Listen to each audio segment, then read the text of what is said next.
El doctor Raúl Villavicencio llega cada semana a estas historias del Sabaneque con una sección que dedica a mostrarnos el pasado de esta ciudad que tanto ama. La bienvenida nuevamente para él en su segmento Sagua Viva.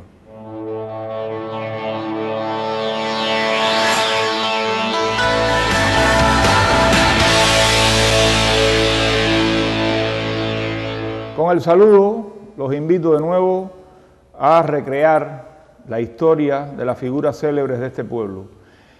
Hoy me referiré a la vida y obra de Francisco de Paula Machado y Alfonso, más conocido en la historia de este pueblo como Don Pancho Machado.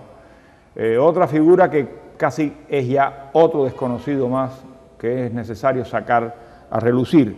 Nació en el humilde poblado de San Diego del Valle un 15 de febrero de 1852 en el seno de una familia acomodada.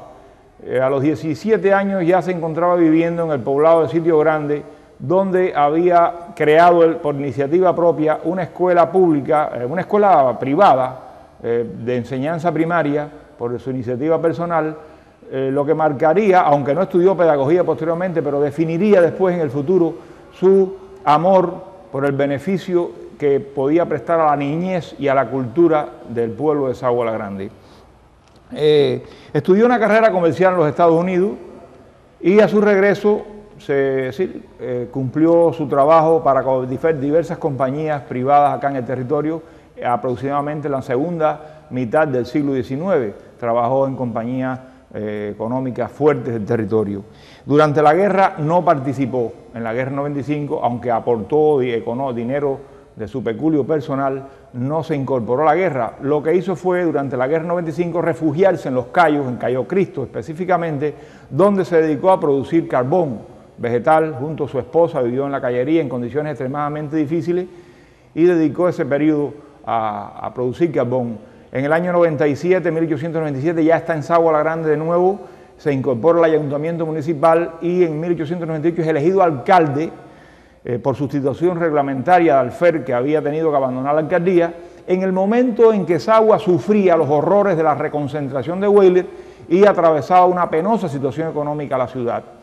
Es el momento en que fue encomiable su labor en la defensa de los niños desvalidos y los afectados por la guerra, a quien se dedicó a atender de su puesto en la alcaldía intensamente. Fundó asilos para niños pobres que recogió los reconcentrados, aquellos que morían hasta 12 diariamente en Sagua la Grande, según las estadísticas de época.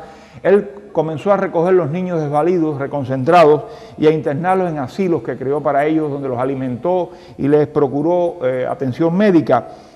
Máximo Gómez, cuando visitó Sagua la Grande, después de la guerra, habló de esos asilos y dijo que eran los únicos que existían en todo el país. Estableció un lazareto en Villalegre para los enfermos contagiosos y creó también una colonia agrícola aquí a la salida de Sagua la Grande, en La Rubia, como era una especie de autoconsumo para producir alimentos para los desamparados. En esta época también, o producto de los horrores de esta época, escribió un libro que se llamó Piedad, únicas fotos que aparecen en Cuba. Incluso las fotos de este libro han sido utilizadas en los libros de historia de Cuba, en la cual aparecen los horrores de la reconcentración. Aquí en el Museo Histórico se recogen algunas fotos de los niños reconcentrados, el hambre que pasaban, y él se preocupó por ello. Después de la guerra fue el primer presidente de la Junta de Educación que tuvo Sagua la Grande, y durante el periodo de ocupación se le nombró el delegado especial de las escuelas públicas de Cuba. Durante ese periodo atendía toda la isla, el problema relacionado con la organización después de la guerra de la educación en Cuba. Donó su salario, los norteamericanos le fueron a pagar y decidió que su salario durante el periodo de ocupación que se ganó, se le donara a Sagua la Grande a través de una escuela pública que se construyó, donde hoy está el parque infantil, que se llamó Escuela Pública número 1, y que el pueblo de Sagua le puso Escuela Don Pancho Machado, hasta el año 24 en que se incendió, y después se construyó en Solís, al lado del Palacio, el Casino Chino, y que duró hasta hace poco, en que ya por su mal estado fue clausurada. Nacionalmente ocupó un cargo de secretario de Agricultura y Hacienda en el gobierno de José Miguel Gómez. por sus conocimientos que tenía de la agricultura.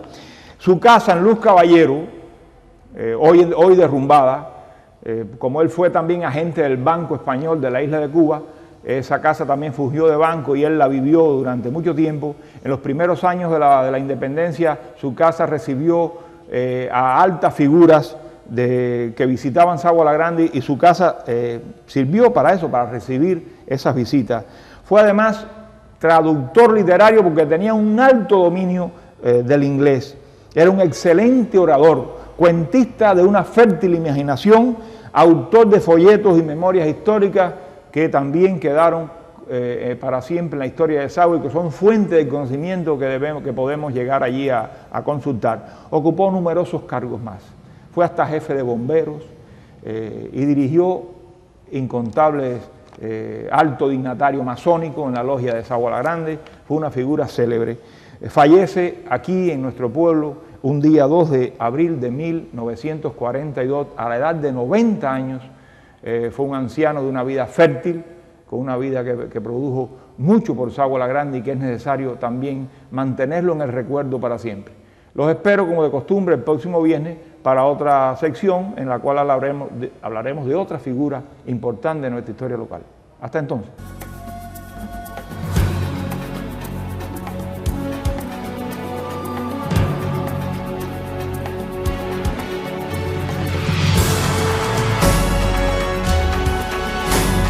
La próxima semana tendremos muchas razones para hablar de la destilería El Infierno, y en Memorias de Sagüero nos acercaremos a las vidas de los mártires de la ciudad que cayeron el 26 de julio de 1953 en el asalto al cuartel Moncada.